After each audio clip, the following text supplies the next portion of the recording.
हमारी संस्कृति, हमारे संस्कार सदा रहे हमारे साथ।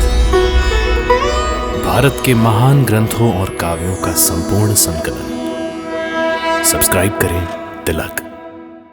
कई तरीके की एलईडी लाइट्स आपके घर और ऑफिस के लिए। GR LED lights, make India bright.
Abhimanyu,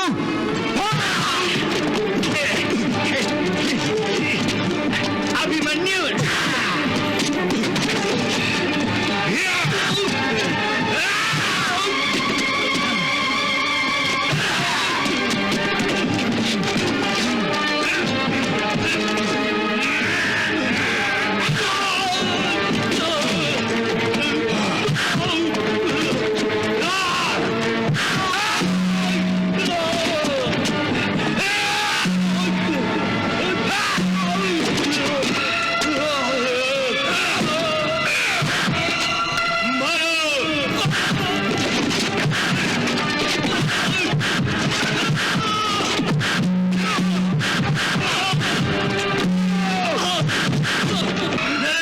Lakshman की हत्या की थी तूने। ये ले,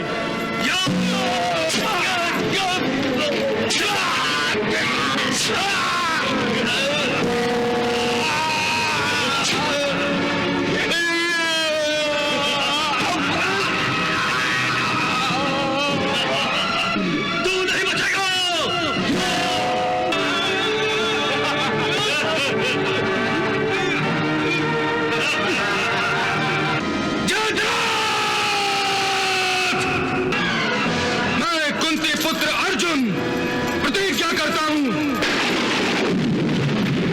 नरेश जयद्रथ कल सूर्यास्त होने तक हमारे शरण में नहीं आया,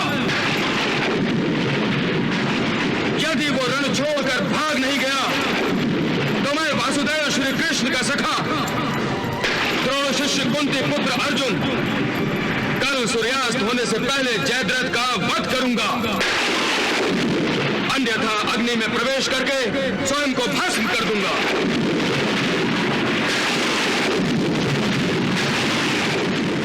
महाभारत के इस भयंकर संग्राम में आज की रात अत्यंत महत्वपूर्ण रात है। कल क्या होगा ये कोई नहीं जानता, परंतु आज जो हुआ है उसकी प्रतिक्रिया हस्तिनापुर से लेकर कुरुक्षेत्र तक बड़ी गहरी और मार्मिक हुई है। आज कुंती और गांधारी दोनों का एक एक पोता युद्ध की वेदी पर बलि चढ़ गया था। मनुष्यों के अहंकार से भरे इस संसार में ये दोनों माताएं एक दूसरे के कंधे पर सिर रखकर रोना चाहती थी। गांधारी अपना राजमहल छोड़कर विदुर के घर में कुंती से मिलने आई।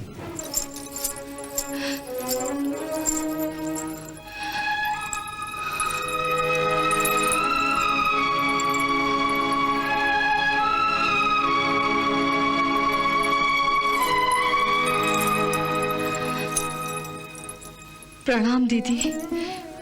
आप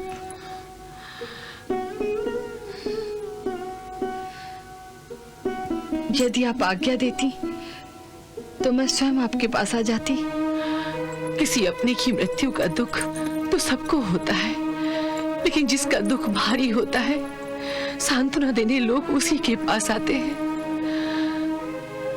इसलिए मैं तुम्हारे पास आई हूं।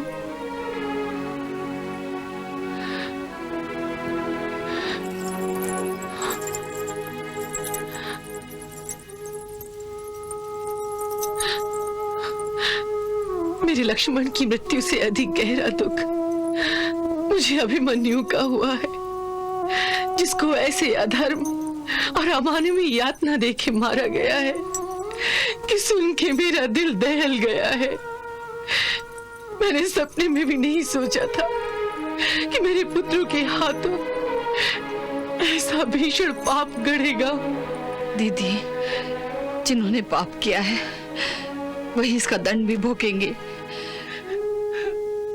दूसरों के पापों के लिए आप स्वयं को दोषी क्यों समझती हैं? क्योंकि इस भीषण पाप करने वालों को मैंने ही जन्म दिया है। अकेले में जब मेरा विवेक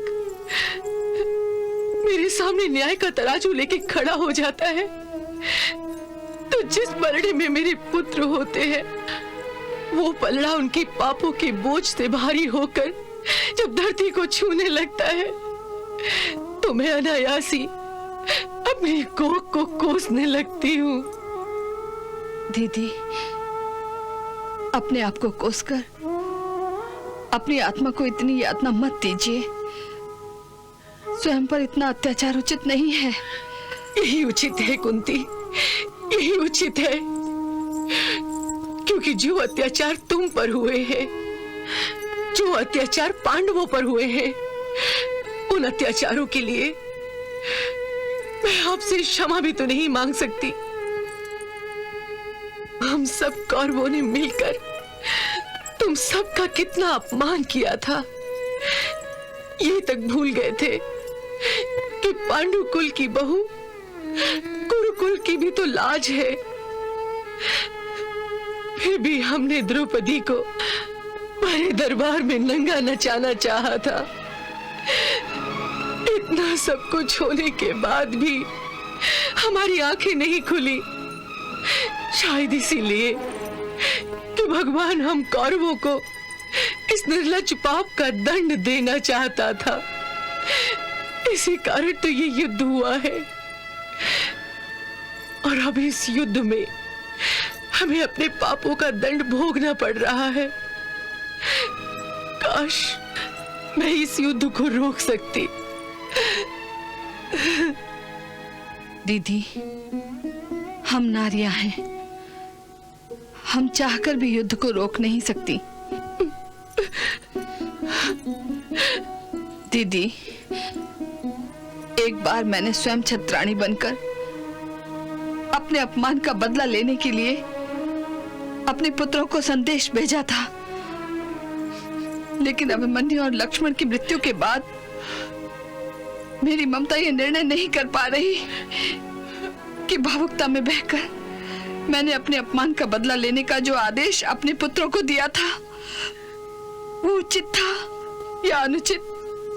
कुंती, धर्म की बात यह है कि तुम्हारा वो निर्णय उचित ही था, दीदी, हाँ कुंती, यदि ईश्वर को कौरवों का सर्वनाश स्वीकार नहीं होता तो ये युद्ध ही क्यों होता?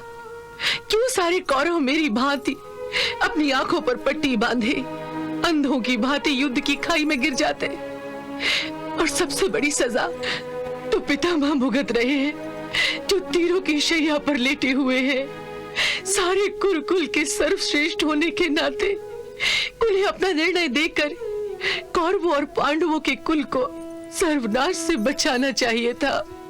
दीदी, विधि का विधान ही कुछ ऐसा है कि होनी जब होने पर आती है तो उसे कोई नहीं रोक सकता।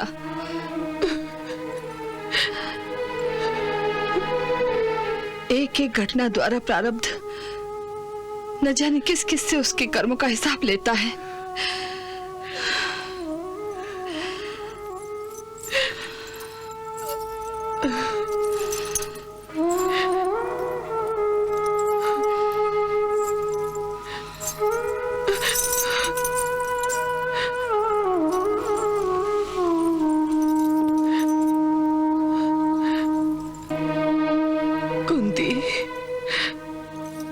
प्रारब्ध के कौन कौन से हिसाब हम चुकाएंगे?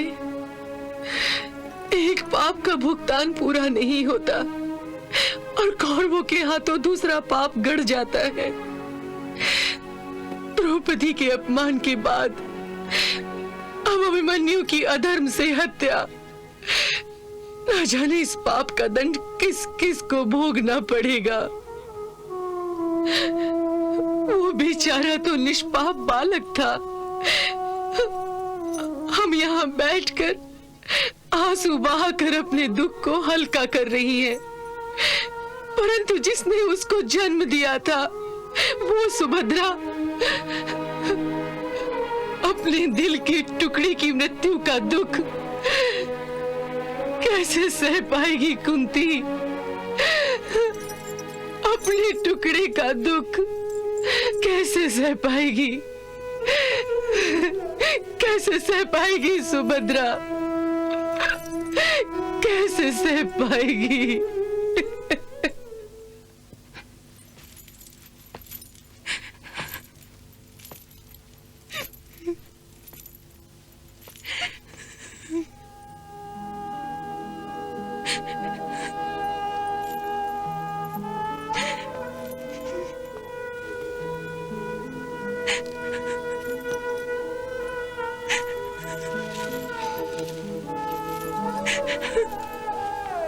सुभद्रा,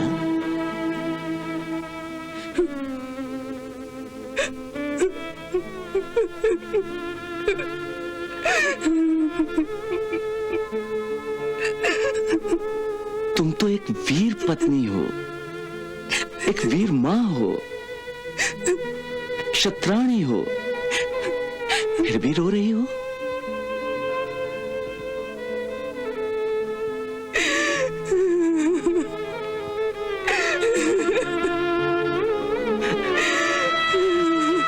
वीरों की मृत्यु पर आंसू नहीं बहाए जाते। एक माँ का दिल तो खून के आंसू रोने को करता है। जिसके जिगर का टुकड़ा सदा के लिए उससे बिछड़ गया हो, वो रोए नहीं तो और क्या करे? सुभद्री, मृत्यु एक अटल सच्चाई है। सभी को अपना शरीर त्यागना ही पड़ता है। परंतु जिसकी माँ जीवित हो, उसे मृत्यु को गले लगाने का कोई अधिकार नहीं है। और अभिमन्यु तो स्वयं अभी कुमार अवस्था में था। अभी अभी तो उसका ब्याह हुआ था। उसके गले की वरमाला के फूलों की सुगंध अभी तक वातावरण में फैली हुई है।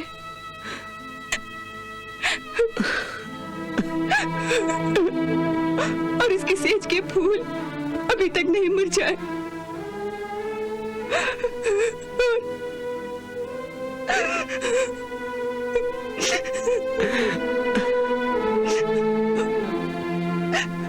उसे चिता के अंगारों पर लिटा दिया गया।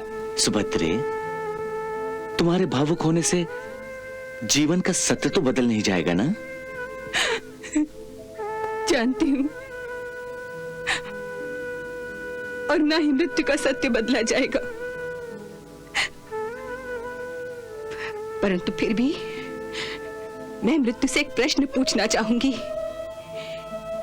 कि क्या अधिकार है उसे कि जन्म देने वाली मां से पूछे बिना उसके पुत्र का जीवन उसने छीन लिया?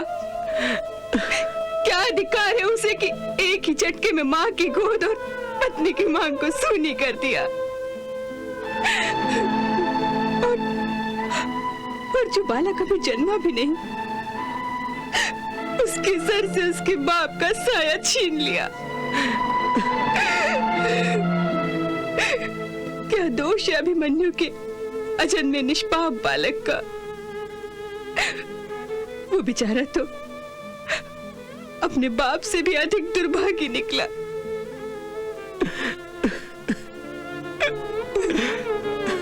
अभिमन्यु को तो 13 वर्षों तक अपने पिता की छत्र छाया से वंचित रहना पड़ा था, परंतु उसके पुत्र को तो सदा के लिए वंचित रहना पड़ेगा।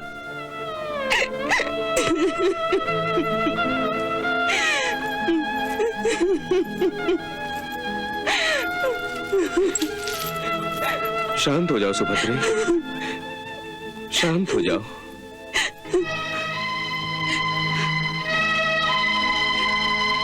शांत हो जाऊं? कैसे शांत हो जाऊं? अपने पुत्र को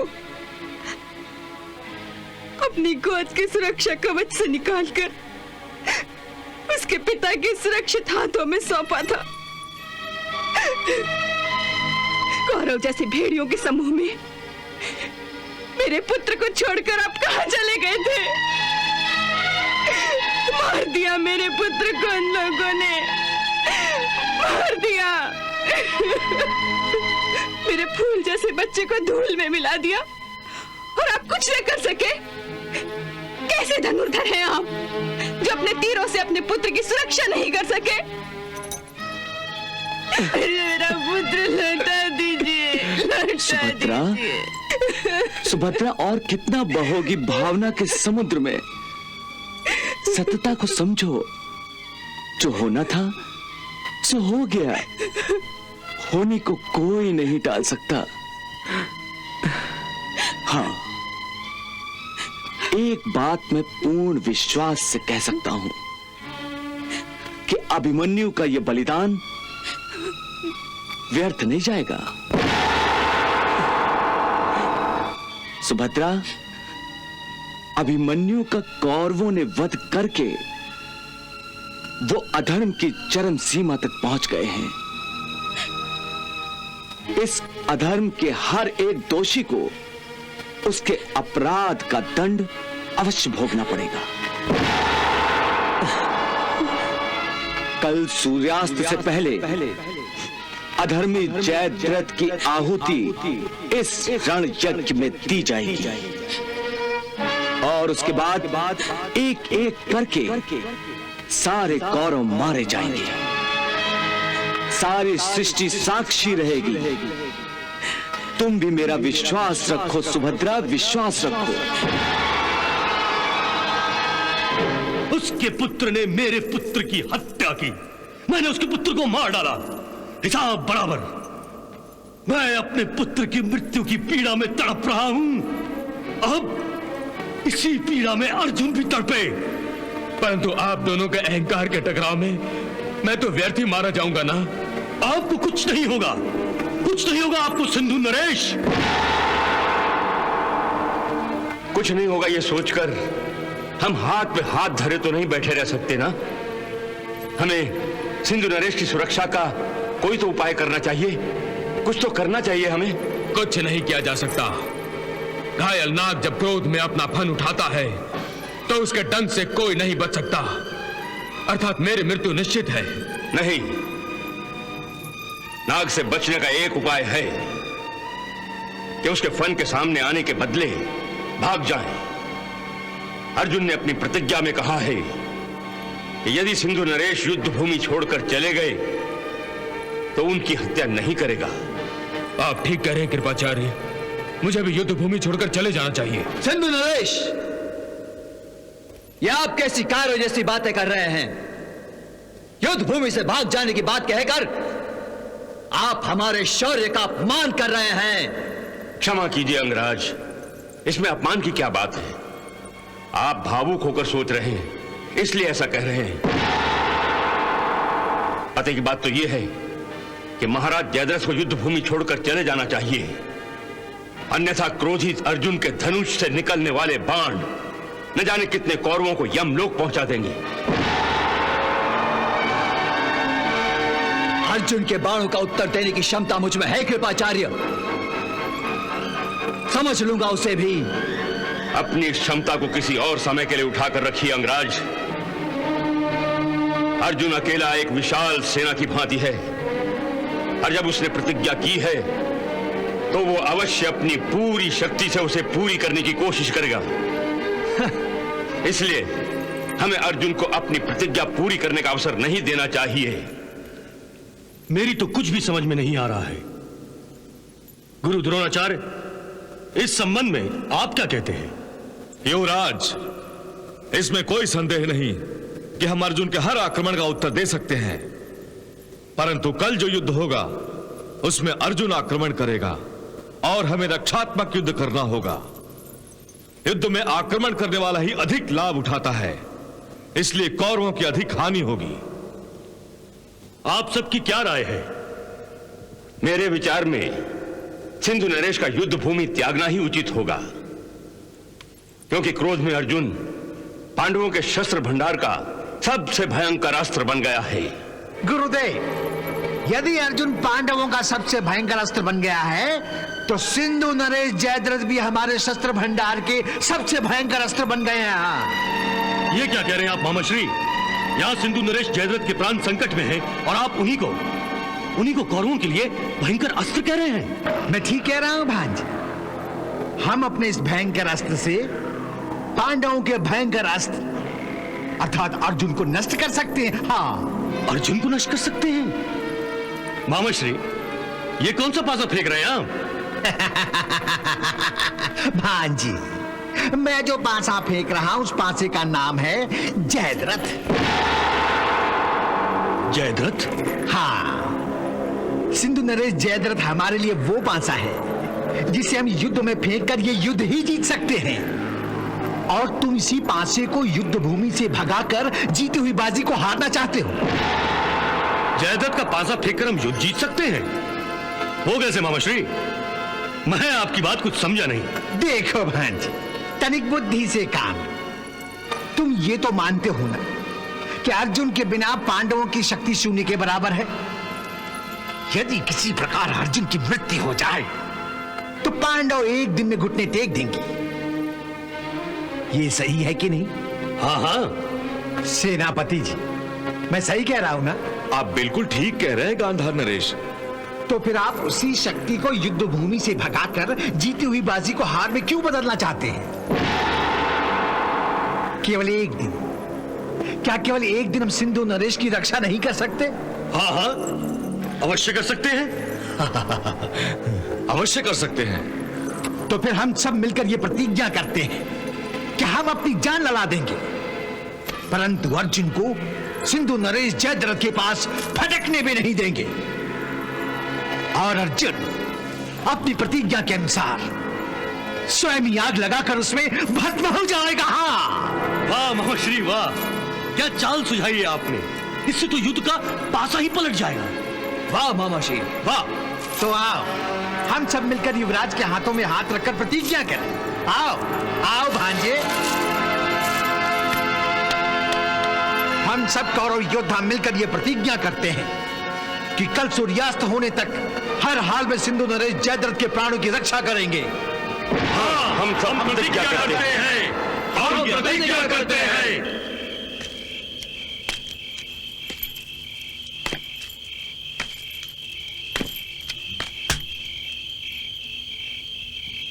सब ने प्रतिज्ञा तो कर ली थी, परंतु उस रात कौरवों के शिविर में कोई नहीं सोया। सबको कल की चिंता थी। कल क्या होगा? क्या वो जयद्रथ को बचा सकेंगे या नहीं? शकुनी भी अंदर से घबराया हुआ था।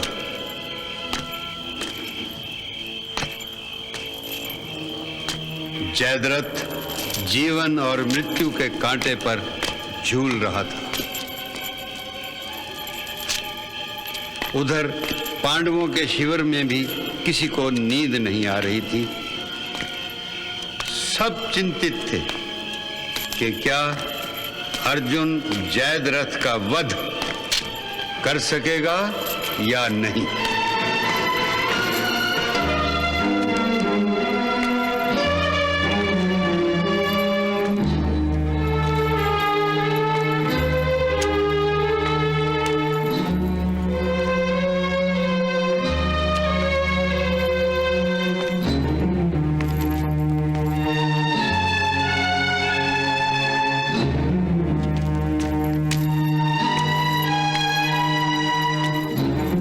भांजे, सोए नहीं अब तक तुम? नहीं मामाश्री, नींद नहीं आ रही है। यही सोच रहे हो ना कि कल क्या होगा? मामाश्री, कल अर्जुन की मृत्यु निश्चित ही होगी ना?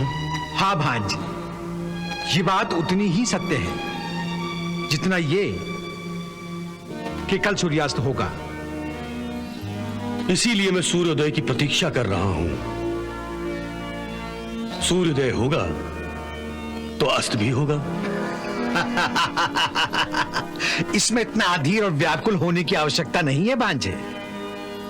हमारे चाहने न चाहने से न सूर्य शीघ्र उदय होगा और न ही अस्त होगा। इसलिए जाओ और जाकर सो जाओ। तीरों की शैया पे पड़े हुए भीष्म पितामह एक ओर अर्जुन पुत्र अभिमन्यु और दूसरी ओर दुर्योधन पुत्र लक्ष्मण की मौत से आहत हो गए थे।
प्रणाम पितामह।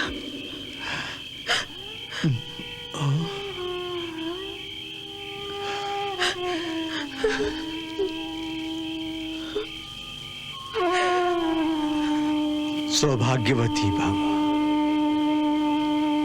सुभद्रा, द्रौपदी। अभिमन्यु का समाचार सुनकर सांत्वना देने के लिए मुझे ही तुम्हारे पास आना चाहिए था, परंतु मेरी इस दशा के कारण मैंने ही तुम्हें अपने पास बुला भेजा। मेरे कारण तुम दोनों को कष्ट उठाना पड़ा। अभिमन्यु की मृत्यु का कष्ट उठा लिया। एक भाग के लिए इससे बड़ा कष्ट क्या हो सकता है पितामह? क्या हो सकता है? रो मत सुभद्रा, रो मत।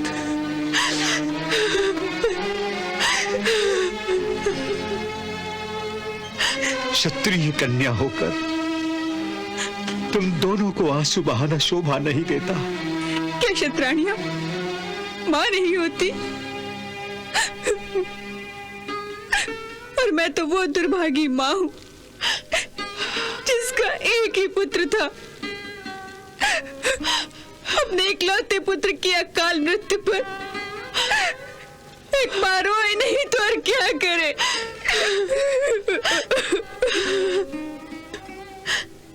हाँ पितामह, यदि आज आप कौरवों के सेनापति होते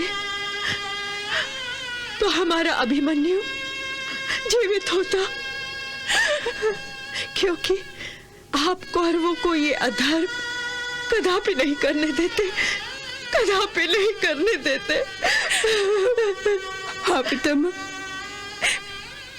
यदि आप होते तो मेरे अभिमन्यु की रक्षा अवश्य करते। जब साक्षात मृत्यु किसी का वध करने की इच्छा से रणभूमि पर अवतरित होती है सुभद्रे, तब कोई किसी की सुरक्षा नहीं कर सकता।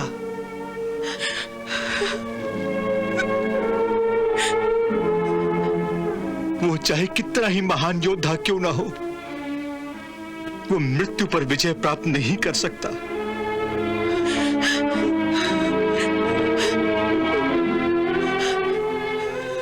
और मृत्यु अलग अलग समय पर अलग अलग चोला बदलती है। जैसे अभिमन्यु के लिए मृत्यु ने दुर्योधन, दुशासन, शकुनी, कर्ण और द्रोणाचार्य आदि का रूप धारण कर लिया था, ठीक उसी प्रकार वो मेरे लिए शिखंडनी का रूप लेकर प्रकट हुई थी।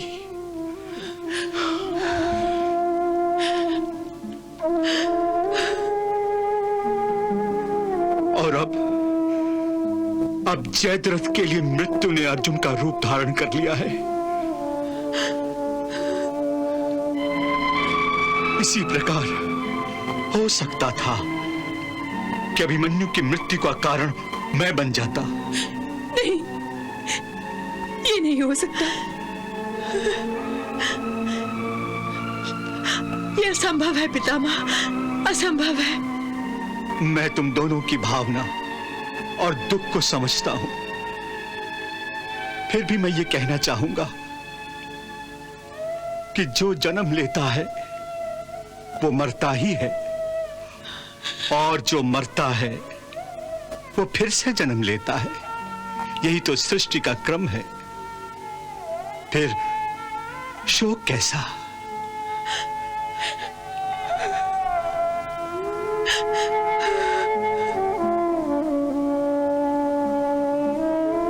हे सुभद्रे, हे पांचाली, तुम अभिमन्यु के लिए शोक मत करो। उसे तो वीर गति प्राप्त हुई है।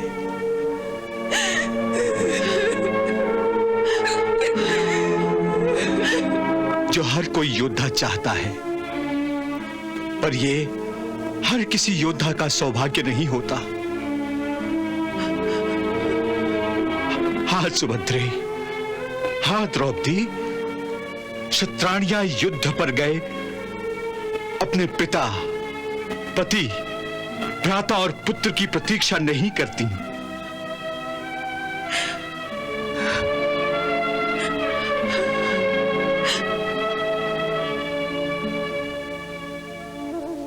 हाँ, और यदि वो लौट कर आ जाएं, तो वे इसे ईश्वर की कृपा समझती हैं, और लौट कर ना आए तो वैसे ईश्वर की इच्छा मानती हैं। हे सुभद्रा, क्षत्रिय कुल में जिसका जन्म होता है वो वीर मरण की आशा करता है, इसलिए शोक मत करो।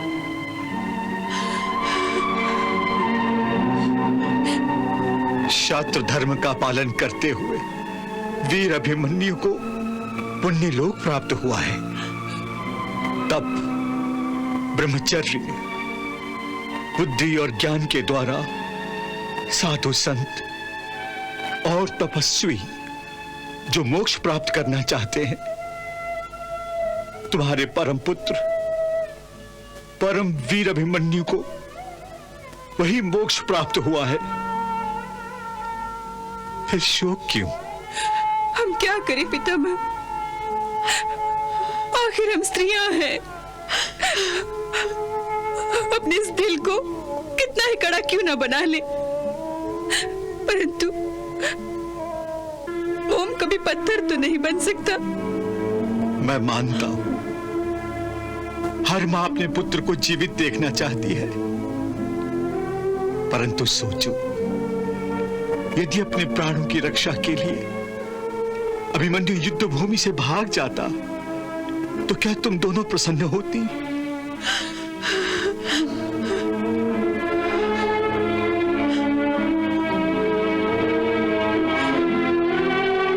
नहीं ना, तुम दोनों यही सोचती कि अभिमन्यु हमारे कुल के माथे का कलंक है, पर नहीं, अभिमन्यु कुरुकुल के माथे का कलंक नहीं, तिलक है। ऐसा तिलक जो कुरुकुल के माथे की शोभा सदा बढ़ाता रहेगा।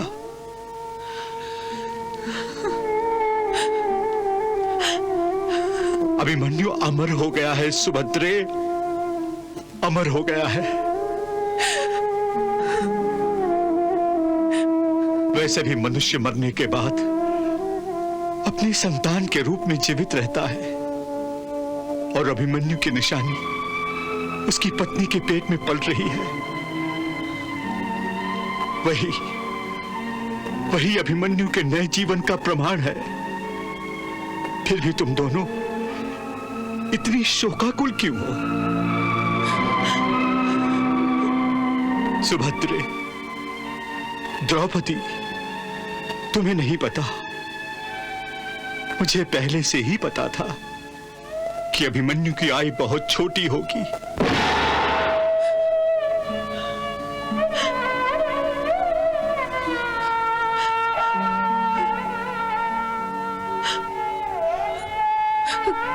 अर्थात अभिमन्यु के जन्म पर ही कुरुकुल के राज ज्योतिषी ने मुझे अभिमन्यु के बारे में बता दिया था। इसलिए शोक करना छोड़ दो, जो हुआ उसे भूल जाओ। परंतु पितामह, हमें तो कल की चिंता भी खाई जा रही है। पार्थ अर्जुन ने अपने प्राणों को दांव पर लगा दिया है। जानता हूं, और मैं तुम्हें आश्वासन देता हूं कि अर्जुन अपनी प्रतिज्ञा की पूर्ति अवश्य करेगा। वो सबसे श्रेष्ठ धनुर्धर है, और सबसे बढ़कर ये कि भगवान श्री कृष्ण का भक्त भी है और उनका मित्र भी। और भगवान श्री कृष्ण की कृपा उसके लिए सुरक्षा कवच बनेगी। इसलिए श्रद्धा रखो, कल अर्जुन को युद्ध में कुछ नहीं होगा, जीत उसी की होगी। पितामह, आपकी बातों से हमारा दिल हल्का हो गया। अब हमें आज्ञा दीजिए पितामह।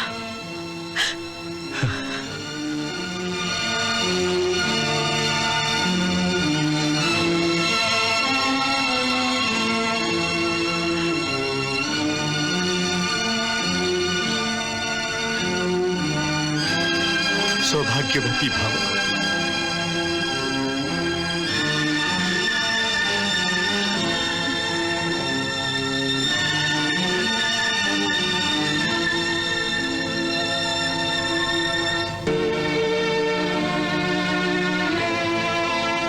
हे वासुदेव, आपने जो कार्य मुझे सौंपा था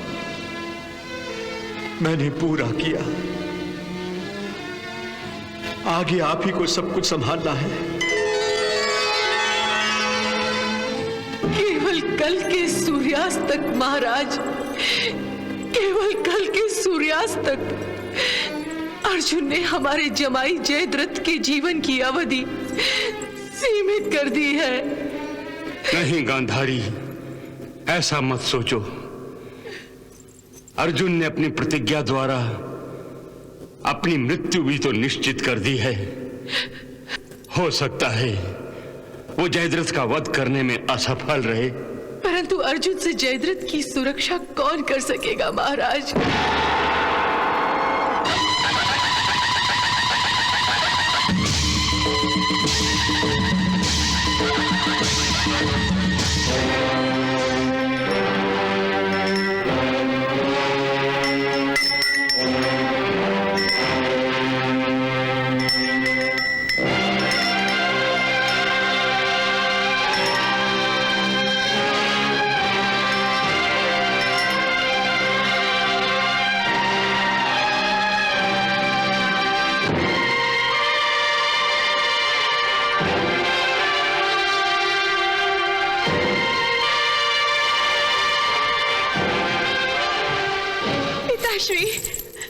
माताश्री। कौन? दुशीला? दुशीला नहीं माताश्री, दुर्भाग्यशाली कहिए। ये तुम क्या कह रही हो पुत्री? शुभ शुभ बोलो दुशीला।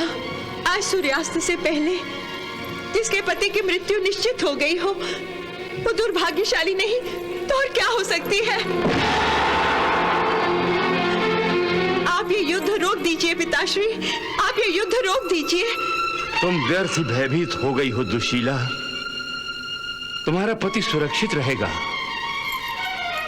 जयद्रथ की सुरक्षा का दायित्व गुरु द्रोण ने लिया है। उनकी छत्र छाया में जयद्रथ बिल्कुल सुरक्षित है। यह आपका भ्रम है पिताश्री। अर्जुन के बाणों का उत्तर कदाचित द्रोणाचार्य के अस्त्र भंडार में हो सकता है, परंतु क्या दुशीले? परंतु श्री कृष्ण के सुदर्शन चक्र का उत्तर क्या द्रोणाचार्य के पास है? श्री कृष्ण ने अस्त्र शस्त्र धारण न करने की प्रतिज्ञा की है। तो ठीक है, वो अपनी प्रतिज्ञा नहीं तोड़ेंगे, परंतु अपने मित्र अर्जुन की प्रतिज्ञा पूरी करने के लिए वो कुछ भी कर सकते हैं। दुशीले, वो कुछ भी करें, परंतु मैं अब इस युद्ध को रोकने के लिए कुछ नहीं कर सकता। माताश्री, आप तो हस्तिनापुर की महारानी हैं। आप दुर्योधन भैया को युद्ध रोकने का आदेश दे सकती हैं। मैं विवश हूँ पुत्री, मैं विवश हूँ। माताश्री। हाँ पुत्री, मैं विवश हूँ। मैं ये युद्ध रोकना चाहती हूँ, परंतु रोक नहीं सकती।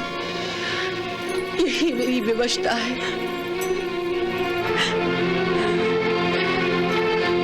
तुम अपने पति के प्राणों के लिए हस्तिनापुर के महाराज के सामने झोली फैला रही हो, और मैं कितनी बार हस्तिनापुर के महाराजा के सामने मेरे पुत्रों के प्राणों के लिए झोली फैलाकर भीख मांग चुकी हूँ, परंतु हस्तिनापुर के महाराजा ने मुझे ये भिक्षा देने से भी इनकार कर दिया। और अब ऐसा लग रहा है कि मेरी गोद पूर्ण रूप से उजड़ जाएगी। गांधारी, क्षमा कीजिए महाराज, परंतु अब ऐसा लग रहा है कि ये महायुद्ध कौरवों को सर्वनाश की ओर ले जाएगा। इसलिए हे दुशीले, तुम अपनी इस विवश माता को क्षमा कर दो।